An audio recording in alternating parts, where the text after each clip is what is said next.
Hello and welcome to my channel. So this video is going to be an update of what's been going on, why I've been off of a lot of social media for a while, and a little bit what's going to be coming up with my videos in the future. Now for this video, majority of my talking is going to be voiceover while I am doing a few art pieces. And the first piece, I have these story dice that I rolled. So this is going to be the first piece. This is from Rory Story Cube's Doctor Who set. And then these two are from the fantasy set. So I have a big amount of them that I use. And then the second piece is going to be a couple more. I don't remember where this one is from, but this one is the one with all the sports and superheroes, and then also from the fantasy. So that's my basis for the art pieces. So let's get started. Okay, so basically I have a couple things that I want to cover in this video, and some of it is going to relate to how future videos are, and that'll become a little more apparent at the end. So before we get into that, there are these new watercolors that I got from Amazon. They're cheap student sets that I'm going to be using in the first painting. In all honesty, I do not like them for backgrounds and stuff, small details, something that you want really saturated. Yes, they are nice for, but large backgrounds, large areas, I do not like them. For the second painting, I am using all handmade watercolors from people that I really love, all of their watercolors. Absolutely love these watercolors. So the next painting I definitely feel very much more comfortable with those paints. So a lot of this is centralized around my job, and it really explains a lot of why I have not been around lately. So my job started in 2019, and at that time the company had 2 locations near me, well, relatively. We're going to call the location I first worked at as location A, and then the location B is actually 5 minutes away from my house. Well, location B was not hiring when I was looking for a job, and location A was a new location that they were starting up, and there were many opportunities for different types of advancements. So I really wanted to advance, as well as the fact that they were the only one hiring at the time. I went with location A. I got very burned out driving over an hour to a lot of the places that I had to go for this job, and it wasn't very long until they started interviewing me for that higher position that I really wanted. So I'm going through the interview process, and all of it stopped when COVID hit. And it was very frustrating on top of everything else that was going on with COVID. And so they just stopped the hiring process and the training process, so they were having no advancements going on at that time. And so I keep working at my job, which I was an essential worker. So I'm just working, hoping that when things calm down, maybe I can try to get this higher position again. Well, what ended up happening is location A ended up shutting down. And so then I was at location B, sometimes driving all the way out to where I had to for location A, but I was technically working for location B. Well, a little while later, my supervisor sort of wondered why I was driving so far, and they noticed how much it was making me burned out. So they basically got me to admit, yes, I am burned out from driving all that way, because I do not like driving. And basically I was no longer working with anyone from location A, which was very sad, because there were some of the kids that I started working with were all at location A. So that was a little bit sad for me. Well, fast forward, and there was the higher up position at location B. And so I was really enjoying my time at location B, though I was still burnt out. I was getting sick so much more often than I normally do. And when I say sick often, 4 times a year is often for me. I rarely get sick. I get sick maybe once every other year, maybe once a year if I'm having a bad year. I rarely get sick though.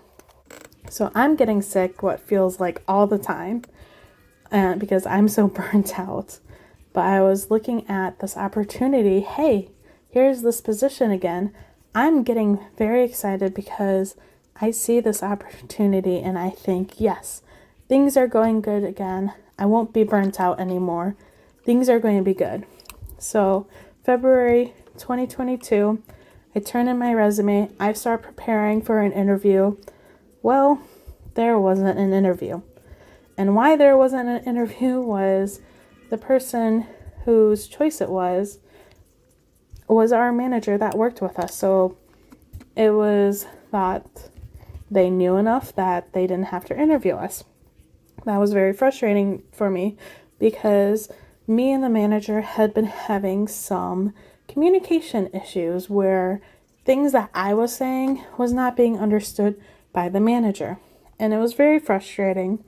And months later, I finally found out what the cause of it was.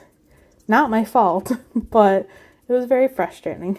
The other factor of why I didn't get chosen was because I have a much mellower personality, and the manager, this is what was reported to me. The manager thought that someone who was happier, bubblier, someone who is very upbeat would be better for the position. And in all honesty, that really frustrated me because in my mind, I had a lot more of the knowledge base and the know-how for this position. So for me, if it was going just by who knows the material and who can do the job better, I should have gotten it. But again, not up to me. It really was frustrating though when we were having work meetings, which are basically like mini trainings, and this person wouldn't know the answers, would try to avoid asking questions or answering anything, and got to the point where we were supposed to do a fun activity where you had to search for Easter eggs and then you had to answer them. And this person basically lied at how many they had gotten right and pretended that they didn't get a bunch of Easter eggs that they did get. And I know they got them because they snatched one right in front of me that I was reaching for. So they had a lot and they didn't get a lot of questions right. So I was just frustrated because I was like, I know all this material.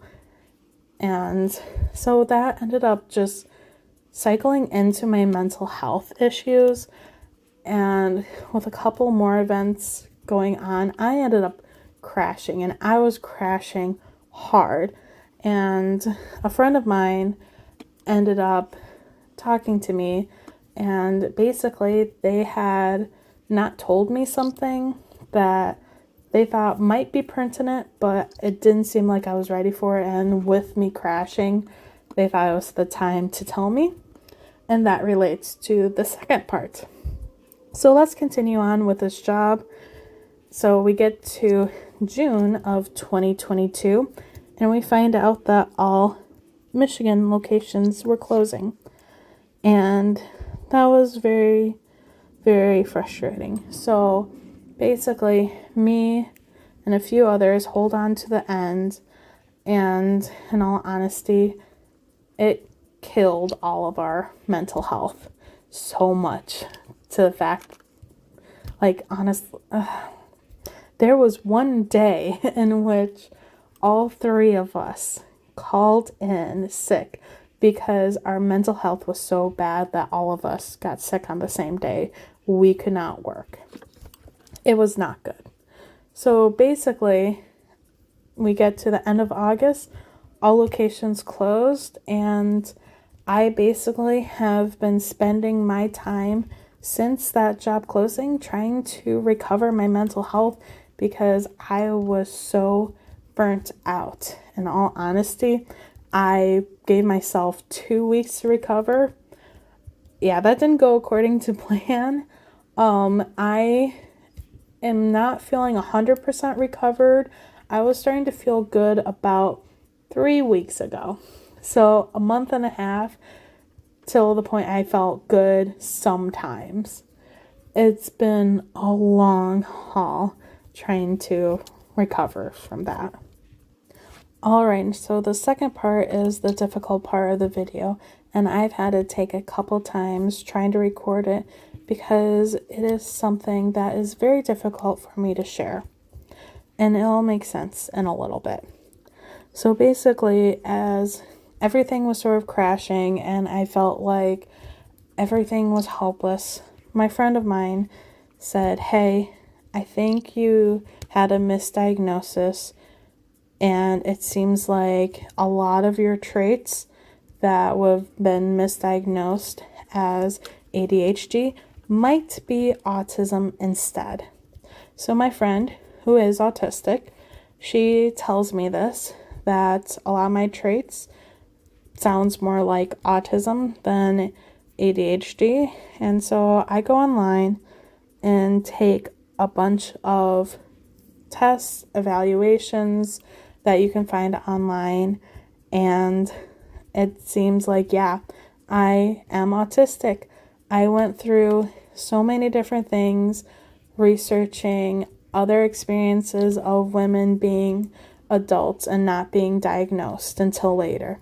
There is one YouTuber called Mom on the Spectrum, and definitely the most interesting video that brought me to that channel was her sharing her experience of being prom queen as well as being autistic and not knowing it. And there was a lot of traits that I identified with. And so it's something where women often do not get diagnosed as autistic because many of the studies were done on white boys. And the emphasis on the white boys, there are very few studies on adults after a certain point too. So majority of the studies for a long time were of white boys. And because of that, a lot of females were not diagnosed as autism early. And it's actually a cause of a problem because a lot of women who were not diagnosed at an early age have run into different mental health problems, and I can sort of see why.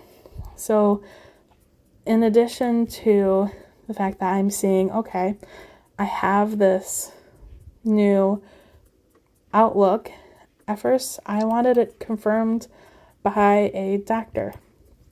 Now, in the autistic community, a lot of people say self-diagnosis is acceptable because there is a big because on this. Because it is extremely difficult to be diagnosed as an adult. There are some who will flat out say it is impossible to be diagnosed as an adult. One of the few areas that do autistic testing in my area only does testing on children. They have it all over their website that they only do autistic testing on children. So it would mean that I would probably have to pay out of pocket, which is very expensive, and I would probably have to travel to get a diagnosis. So unfortunately, that ended up not being very good. But I ended up realizing many things. Because I was autistic and didn't know it, I wasn't taking care of myself. Even though I was trying to do as much self-care as I could, I wasn't doing the self-care that I needed. And that was what was making my mental health so bad. So I've been taking a lot of time trying to figure out what I need to do to take care of myself. And part of the reason I wasn't doing that is because of masking. And masking is the reason why a lot of females end up going under the radar. And so a lot of female traits with masking often are considered better masking skills, more masking skills, more efficient at masking.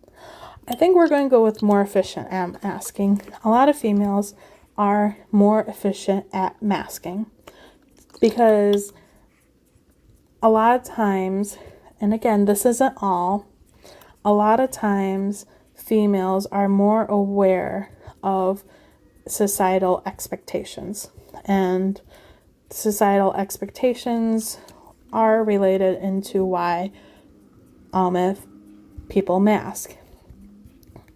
Honestly, if I was talking to someone, if we are sitting down, my preferred would be to sit on a yoga ball. It helps me focus and self-regulate. And people have so many different things that they need to self-regulate to make it easier for them to communicate. And when you feel like society doesn't let you do any of those things, you stop doing that. So my example with the talking, needing to move around, if I'm sitting down, it's best if I'm on a yoga ball when I'm in certain situations. Because I wasn't diagnosed at a young age, I would have to really regulate myself in school and keeping myself still. As I got older, I would always fall asleep during class. In high school, my chemistry teacher let me sleep through my chemistry class because I had the highest grade. This was basic chemistry. I had the highest grade, so my teacher let me sleep through class because I had morning practice. But probably another reason I was falling asleep was, on top of being tired from morning practice, I was using so much of my energy to not move around. So I was expending so much energy.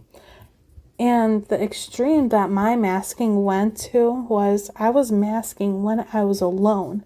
I wouldn't let myself act like myself when I was the only person around. And that can be very detrimental. You sort of start losing your sense of self. And I know I had sort of felt like I was losing my sense of self, finally regained it, and then started losing it again.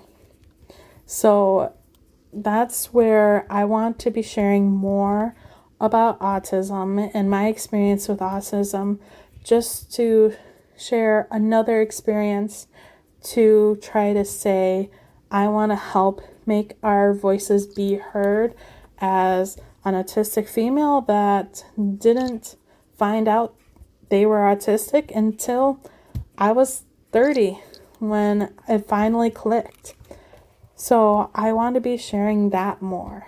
And definitely that's something I'm going to be making videos of in the future as well. And for the time being, that's all I have to say about that.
So here is the first piece again, and definitely these watercolors do not get along with this mixed media paper. I am using this sketchbook because it's one that I found, and I thought, you know what? I'm not using the sketchbook for what I bought it for, so I'm going to repurpose it. But definitely I need to try out a couple different papers with this paint to find a good one. And then we have this second piece, and this one I used a Smiling Hippo watercolors for all of the glitter and the metallic looking watercolors, which nice shine. Trying to show the glitter on it too. I mean, there's some in the wings and then the apples. Definitely this top wing, I love how that turned out. I was hoping for a good result, and unfortunately it doesn't show up as well on camera as it does in person. The non-shiny, non-glitter watercolors are from Watercolor Candy Shop. So this one, yeah, it works well, even not being watercolor not being watercolor paper, it works well still. So I will see you soon in the next video. Feel free to find me on Instagram. I have been posting on there lately as well. And if you enjoyed this, please subscribe. I will be posting more. I hopefully will have another one out this week, if not by the weekend. And I will see you next time. Have a bat-tastic day. Bye.